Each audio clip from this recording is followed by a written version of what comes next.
नमस्कार दोस्तों, कैसे हो आप सब। आज आपके टॉपिक चलेगा आवर्तबीजी पादपों में निषेचन। आवर्तबीजी पादपों में निषेचन।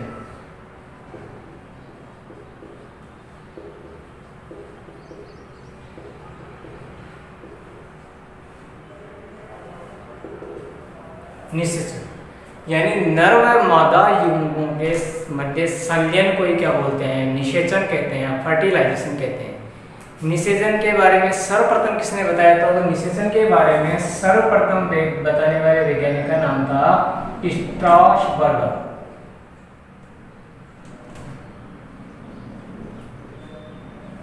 और किसने बताया था? लिलियम नामक पादप में।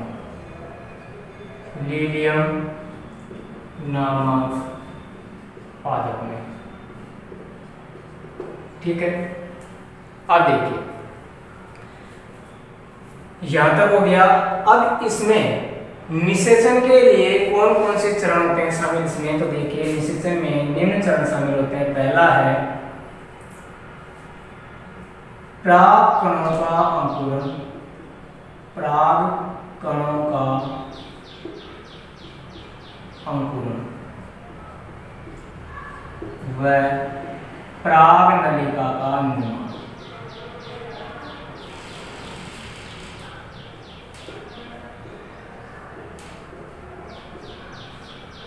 ठीक है, दूसरा आपके पास प्राग नलिका की वृद्धि।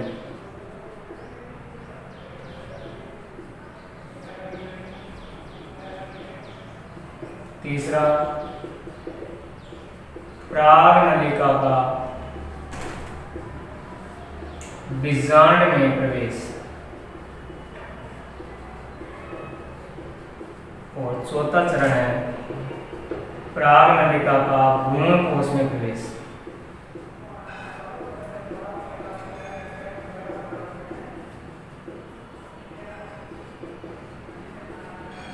ठीक है, अब देखिए आप पहला परागकणों का अंकुरण व प्राग नलिका का निर्माण। आपको पता है परागकण किसे कहते हैं, पहले बता चुके हैं हम, इसके बारे में चर्चा कर चुके हैं। परागकण यानी परागकोश के स्फुटन से क्या उत्पन्न होते हैं? परागकण। परागकण अंकुरण के लिए जब वर्तिकाग्र पर जाते हैं, ठीक है, वहां पर परागकण कहाँ गए? अंकुरण होने के लिए वर्तिकाग्र पर गए और वर्तिकाग्र पर जाते तो वहां पर वर्तिका के ऊपर वसा, रेजिन व शर्करा पाई जाती है। वर्तिका के ऊपर कौन पाया जाएगा? वर्तिकाग्र के ऊपर वसा, शर्करा व रेजिन पाई जाती है। अब आता है कि ये क्या काम आती है? तो ये परागकणों को अंकुरण में क्या करती है? सहायता करती है। परागकणों के अंकुरण में, परागकणों के अंकुरण में सहायता करती है। ठीक है, अब दूसरा देखिए इसमें, दूसरा देखिए आप, यह हो गया। अब इसके बाद क्या है?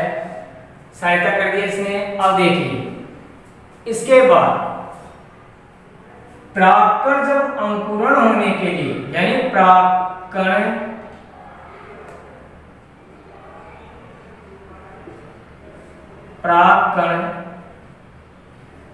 जब अंकुरण होने के लिए वर्तिकाग्र पर जाते हैं और वहां पर लगने वाला जो समय है उसको बोला जाता है अंकुरण काल। यानी परागकण का वर्तिकाग्र पर पहुंचने के बाद, वर्तिकाग्र पर पहुंचने के बाद अंकुरण के लिए लगने वाला समय, अंकुरण के लिए लगने वाला समय अंकुरण काल कहलाता है।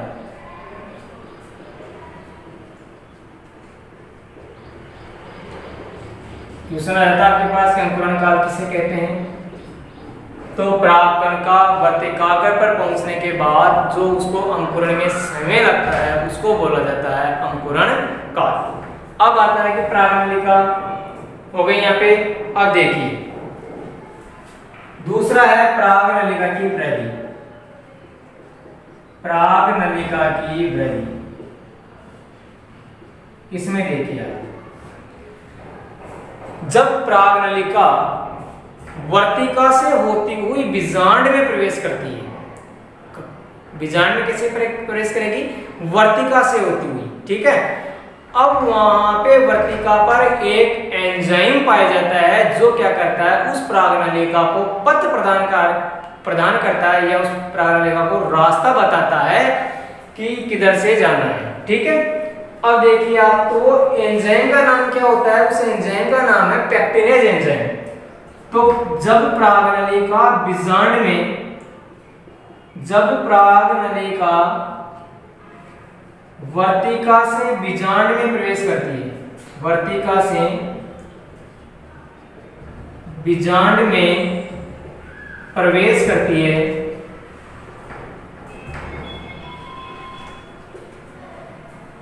ठीक है, तो वर्तिका पर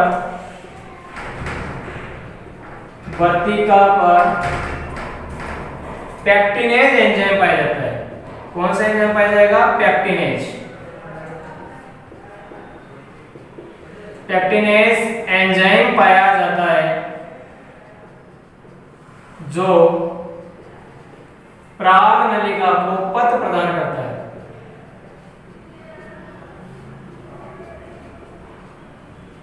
पथ प्रदान करता है या रास्ता प्रदान करता है,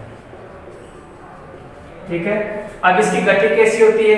तो इसकी गति रसायनवर्ती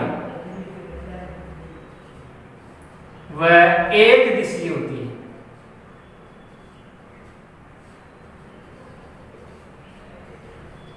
ठीक है। यहां तक। अब देखिए थर्ड पॉइंट। थर्ड पॉइंट आपके पास परागनलिका का भ्रूण या बीजांड में प्रवेश। देख लो पहले परागनलिका का बीजांड में प्रवेश तीन प्रकार से करती है, बीजांड द्वार से, दूसरा निभाग छोर से और तीसरा अध्यावरणी से। तो भ्रूण कोश में प्रवेश, परागनलिका का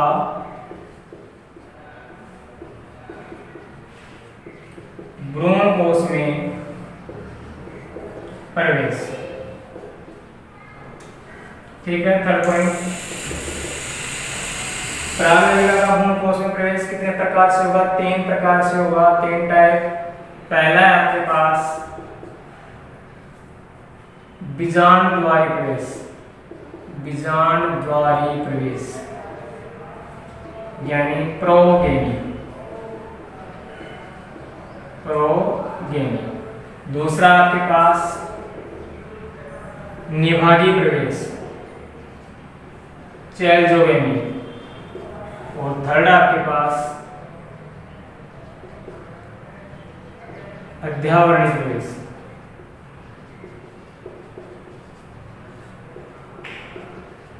ठीक है। अब देखिए डायग्राम के हिसाब से इसको, आपको पता है सबसे पहले या आपके उसमें आया हुआ है मादा युग्मकों में, ये क्या है यहाँ पे? न्यूसिलस। और न्यूसिलस के बाद कौन पाया जाता है? अध्यावरण,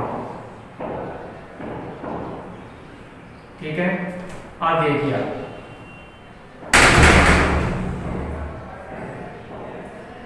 यहां देखिए बीजांडधारी प्रवेश यानी जब परागनलिका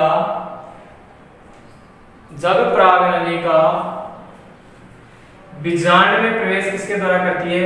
माइक्रोफिल के द्वारा प्रवेश करती है, ठीक है। कहां से प्रवेश कर रही है? माइक्रोफिल के द्वारा। ये माइक्रोफिल हो गया। जब परागनलिका कहां से प्रवेश कर रही है? माइक्रोफिल के द्वारा या बीजांड के द्वारा। बीजांड प्रवेश किसके द्वारा कर रही है? माइक्रोफिल के द्वारा, ठीक है। ये आपको पता है कि क्या था? चैल्जा था। ये भ्रूण कोश है, ये इसका अध्यावरण है, बाहरी अध्यावरण और आंतरिक अध्यावरण। ये बाह्य अध्यावरण था और ये वाला आंतरिक अध्यावरण, और ये हो गया आपके पराग नलिका।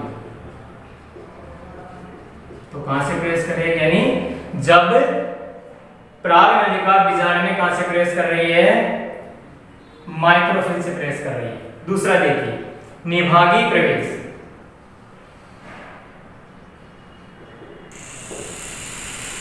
निभागी प्रवेश में देखिए आप, ये ब्रोंकोस हो गया, ये न्यूक्लियस हो गया, ये आपके इसका अध्यावरण हो गया।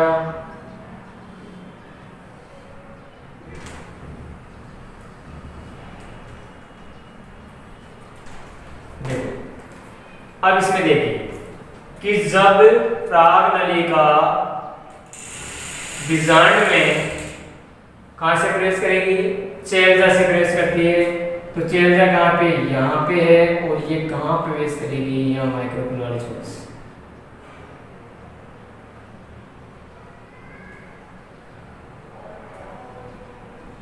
देखिए ठीक है। तो जब पराग नलिका कहां से प्रवेश कर रही है, बीजांड में चेलजा से प्रवेश कर रही है। ठीक है। थर्ड देखिए अध्यावरणीय प्रवेश।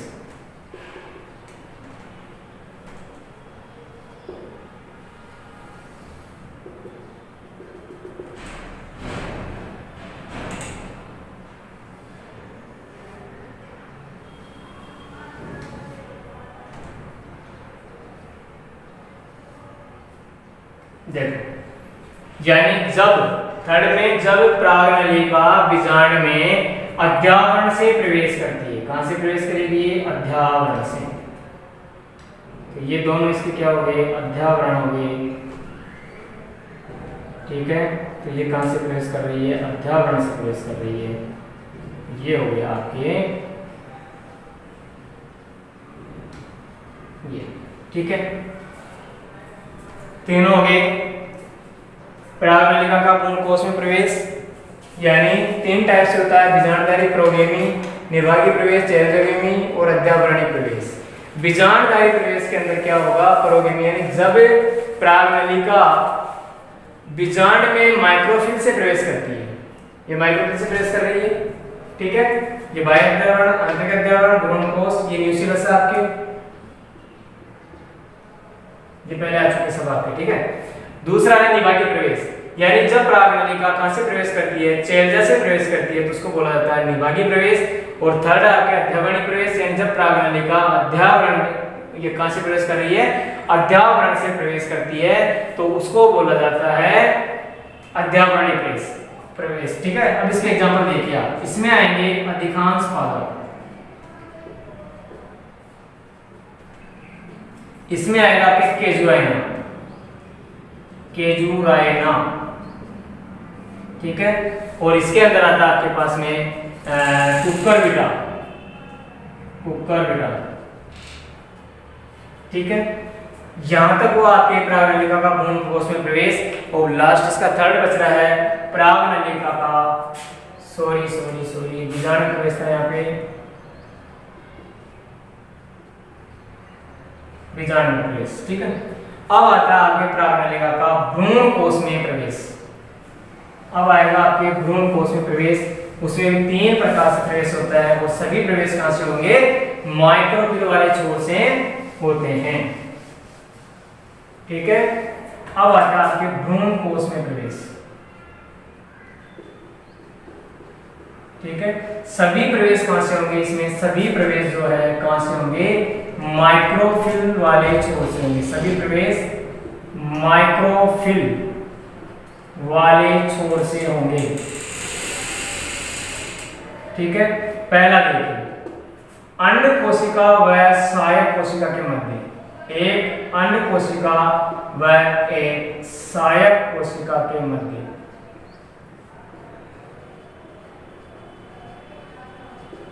दूसरा देखिए आप, भ्रूण कोश की भित्ति,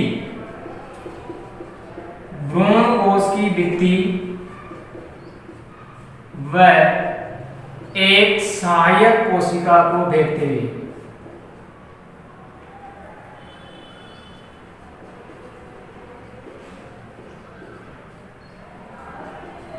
और थर्ड आपके एक सहायक कोशिका को भेजते हुए।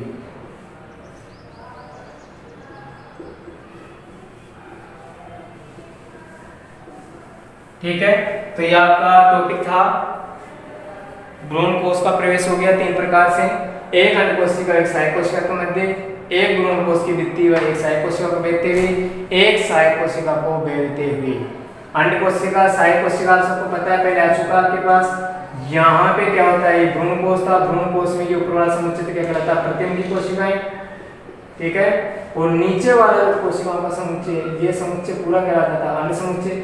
नीचे वाली 2 कोशिकाएं कहलाती सहायक कोशिकाएं, और ऊपर वाले से एक कोशिका ये कैसे कहलाती थी, अंड कोशिकाएं। और पूरा समुच्चय कहलाता था अंड समुच्चय। ठीक है, तो ये आपके चारों इसके जो टाइप एंड सेशन की कंप्लीट हो गई। प्रागणों का अंकुरण, प्रागणलिका की निर्माण, दूसरा था प्रागणलिका की वृद्धि, तीसरा था आपके प्रागणलिका का बीजाणु प्रवेश, और चौथा था प्रागणलिका का भ्रूण कोश में प्रवेश। ठीक है दोस्तों, चैनल को लाइक करें, आप सब्सक्राइब करें। Thank you.